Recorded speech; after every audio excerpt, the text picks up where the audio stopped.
Hello दोस्तों, तो आज की इस वीडियो में हम लोग ब्याज निकालना सीखेंगे, यानी कि इंटरेस्ट निकालना सीखेंगे। तो सबसे पहले इसमें हम लोग गांव का ब्याज निकालना सीखेंगे, उसके बाद हम लोग बैंक का ब्याज निकालना सीखेंगे। तो आप दोनों तरीकों को ध्यान से देखिए, तभी आपको समझ में आएगा। तो चलिए वीडियो को स्टार्ट करते हैं। सबसे पहले हम लोग देखिए, गाँव का ब्याज का जो क्वेश्चन है ये है, गीता ने 1800 रुपये दिए लक्ष्मी को 5% मासिक ब्याज की दर पर 7 महीने के लिए, तो ब्याज निकालें तथा कुल कितना रुपया लौटाना पड़ेगा। यहाँ क्वेश्चन को समझिए। गीता ने लक्ष्मी को पैसे दिए 1800 रुपये, और कितने महीने के लिए? 7 महीने के लिए। दर क्या है? 5% मासिक ब्याज की दर है। तो चलिए इस क्वेश्चन को एक खास तरह के सूत्र से सॉल्व करते हैं। सूत्र क्या होता है समझिए। तो सूत्र होता है ब्याज बराबर मूलधन गुना समय गुना दर बटा 100। अब हमें यहाँ सबसे पहले मूलधन को ढूंढना है। तो मूलधन कितना है? जो हमारी राशि होती है वो मूलधन कहलाता है। तो यहाँ मूलधन 1800 रुपये है। फिर समय कितना है? समय 7 महीना है। दर क्या है? दर है 5% मासिक ब्याज की दर। तो चलिए इन तीनों का मान बैठा के इसे 100 से भागा देते हैं तो हमारा ब्याज निकल जाएगा। देखिए सबसे पहले हम मूलधन को लिखेंगे। तो मूलधन हमारा है 1800 रुपये। जैसे 1800 रुपये इस प्रकार लिख देंगे। गुना करेंगे, समय क्या है? 7 महीने। तो यहाँ इसे 7 लिख देंगे। फिर गुना दर करना है, दर 5% है तो 5 लिख देंगे। इसे 100 से भागा देना होता है तो हम लोग बटे में 100 लिखेंगे। तो बटे में हम लोग 100 लिखेंगे। अब देखिए ऊपर नीचे कुछ कटेगा तो उसे काटिए।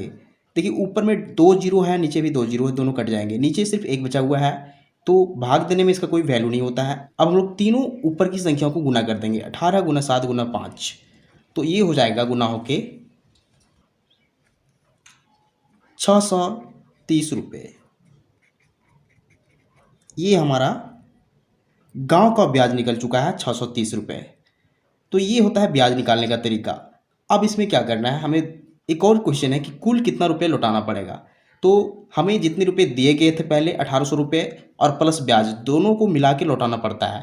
तो हम क्या करेंगे, देखिए इन दोनों को जोड़ेंगे, यानी कि इस 1800 रुपये यानी इस मूलधन को और इस ब्याज को दोनों जोड़ देंगे और वही टोटल राशि हो जाएगी जिसे लौटाना पड़ेगा।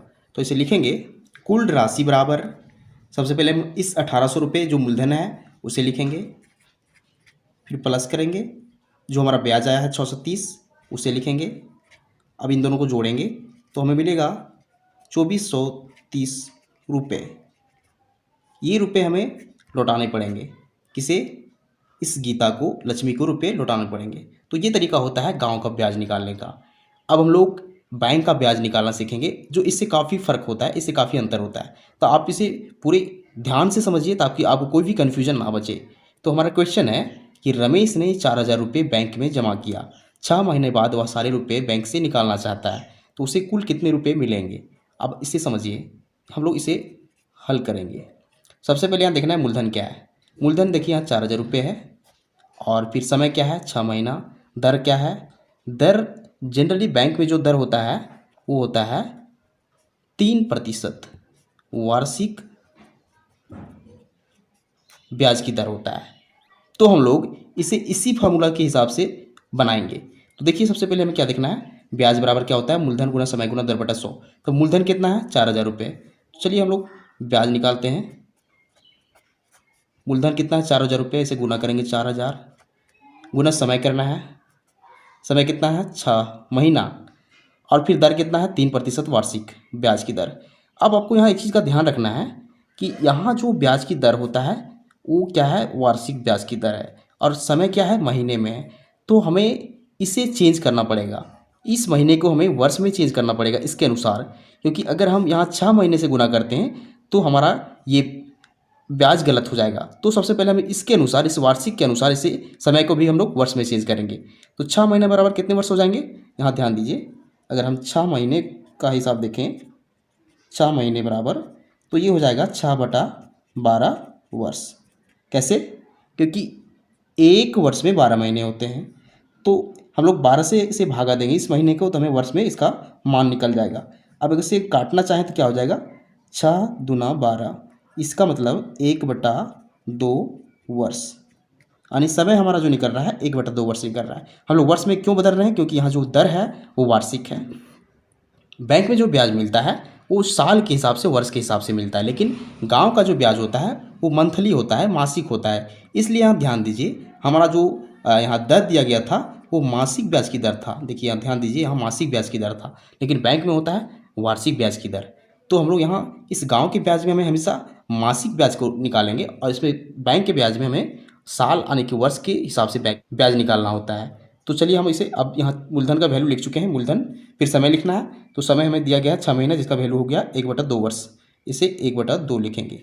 फिर देखना है दर, दर हमें 3% दिया गया है, 3 लिखेंगे। फिर बटा में हम 100 लिखेंगे। तो बटा में हम 100 लिखते हैं इस प्रकार से। अब ऊपर नीचे कुछ कटेगा तो उसे काटिए।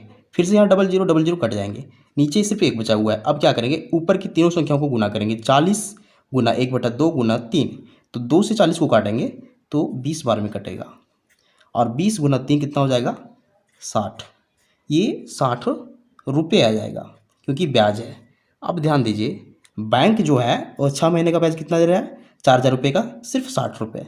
क्योंकि यहाँ जो बैंक का जो दर होता है वो वार्षिक होता है, और गांव में जो ब्याज का दर होता है वो मासिक होता है, इसलिए गांव में अधिक ब्याज मिलता है। जैसे हम देख सकते हैं ब्याज कितना है, 630 रुपये, और इसमें 60 रुपये, काफ़ी फ़र्क है। तो ये तरीका होता है दोनों तरह के ब्याज निकालने का। तो उम्मीद करते हैं आपको मेथड समझ में आ चुका होगा। तो अगर आपको वीडियो पसंद आता तो वीडियो को लाइक कीजिए, चैनल को सब्सक्राइब जरूर कीजिए, क्योंकि मैं इस तरह का वीडियो बनाते रहते हैं जो आपके काम का हो। Thank you.